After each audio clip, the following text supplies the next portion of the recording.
பலூச்சிஸ்தான் இனி தனி நாடாக செயல்படும் என அறிவித்திருக்கிறது பலூச் விடுதலை ராணுவம். பாகிஸ்தானுக்கும் பலூச்சிஸ்தானுக்கும் என்ன பகை? பாகிஸ்தானுடன் அரை நூற்றாண்டாக பலூச்சிஸ்தான் மல்லு கட்டுவது ஏன்? நிறையவே காரணம் இருக்கிறது. இன்றைய பலூச்சிஸ்தான் என்பது இந்தியா பாகிஸ்தான் சுதந்திரத்திற்கு முன்னர் கலாத் சமஸ்தானமாக இருந்தது. ஈரானிய பீடபூமியின் கிழக்கு பகுதியில் பரவி கிடந்த இந்த சமஸ்தானம் பின்னாளில் உடைந்தது. இன்றைய ஆப்கானிஸ்தானின் காந்தகார், ஈரானின் கிழக்கு எல்லை பகுதிகள் முன்னர் கலாத் சமஸ்தானமாக இருந்தவை. பாகிஸ்தான் சுதந்திரம் பெற்ற பிறகு கலாத் தனி பிரதேசமாகவே இருக்கும் என்பதில் கலாத்தின் மன்னர் தீவிரமாக இருந்தார். ஆரம்பத்தில் முகமது அலி ஜின்னாவும் இதை ஒப்புக்கொண்டதாகவே வரலாற்று ஆய்வாளர்கள் கூறுகின்றனர். ஆனால் கொஞ்ச நாட்களிலேயே ஆட்டத்தை மாற்றினார் ஜின்னா. வலுக்கட்டாயமாக பலூச்சிஸ்தான் மாகாணம் பாகிஸ்தானுடன் இணைக்கப்பட்டது. இருப்பினும் ஜனநாயக கட்டமைப்பு என்பது பாகிஸ்தானுக்கு சரிப்பட்டு வராது என்பது பலூச்சிஸ்தான் மக்களின் வாடிக்கையான வாதம். சொல்லப்போனால் தீர்க்க தரிசனம்தான் அது.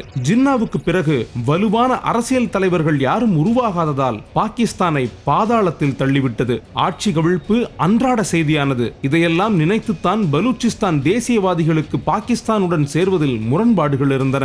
மாறாக மக்களாட்சி, சோசியலிசம் என உலகை அசைத்துக் கொண்டிருந்த நேருவின் இந்தியா மீது பலூச்சிஸ்தானுக்கு எப்போதுமே தனி கவனம் இருந்தது. கலாத்தின் மன்னர் இந்தியாவுடன் இணைவது பற்றியும் ஜின்னாவுடன் பேசினார். இருப்பினும் ஜின்னா ராணுவ நடவடிக்கையின் மூலம் பலூச்சிஸ்தானை பாகிஸ்தானுடன் இணைத்துக் கொண்டார். புவியியல் ரீதியாக இணைப்பு நடந்தாலும் சமூக இணைப்பு நடைபெற முடியாமல் போனது. இரு நாட்டிலுமே இருப்பவர்கள் சன்னி முஸ்லிம்கள் தான். மதம் இங்கே பிரச்சனையாகவே இருந்ததில்லை. பிறகு என்னதான் சிக்கல்?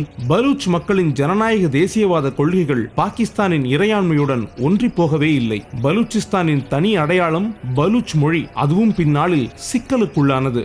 வலுக்கட்டாயமாக தங்களுடைய நாடு இன்னொரு நாட்டுடன் இணைக்கப்பட்டு விட்டது என்ற கோபம் இன்னும் பலூச் மக்களுக்குள் கனன்று கொண்டிருக்கிறது. நேரு காலத்திலேயே கலாத் மாகாண தேசிய கட்சி பலூச்சிஸ்தானின் குரலாக ஒலிக்க தொடங்கியது. தனி நாடுதான் அவர்களின் பிரதான முழக்கமாக இருந்தது. இதையொட்டியே பலூச் விடுதலை ராணுவம் எனும் தீவிரவாத அமைப்பும் 70களில் தொடங்கப்பட்டது.